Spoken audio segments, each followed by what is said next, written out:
Hey, it's your buddy Peace and Harmony with you here today. Zooming in on really how to get revenge on the narcissist, the person who has taken advantage, the person who has exploited. You feel a sense of devastation and loss, and you really want to make up for lost ground. Well, the important thing to remember with the narcissist is that they absolutely positively thrive on feeling you defeated. If they know that they have made you upset in some way, if they feel that they have won you over through despair, gotten you down, gotten the best of you, you're really allowing them to still have the upper hand. A lot of people feel like they want to get revenge on the narcissist, charging up their credit cards, destroying their property, getting even with them, talking to their friends about what they have done, trying to spread news to the world of how awful a person they are.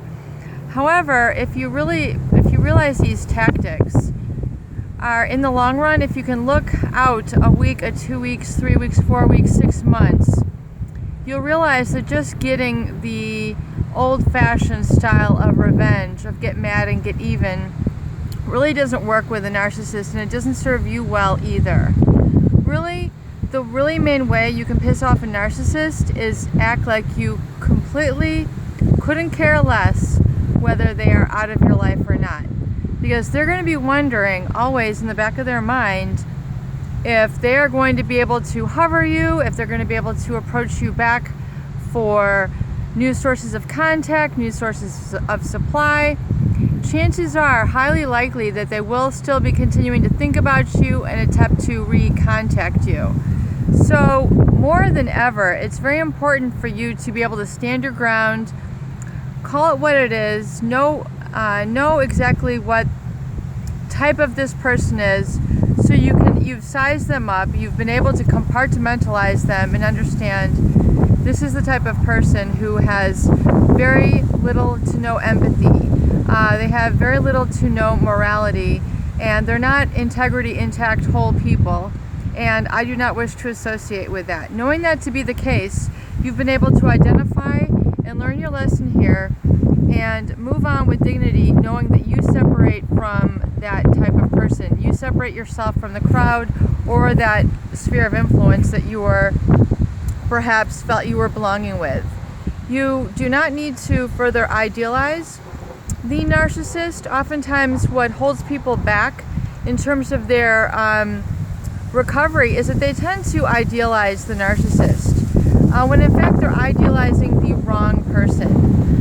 You might have looked up to them for certain qualities. You might have admired them for their looks or their appearance, or maybe their false promises to you, the way that they were there for you and maybe you had some great times.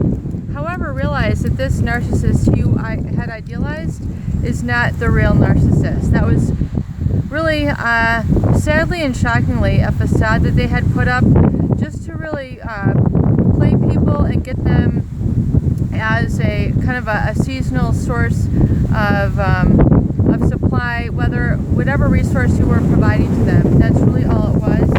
And now that you've been able to see clearly, remember that and idealize really someone who's a little bit potential for more loyalty and substance to you in your life.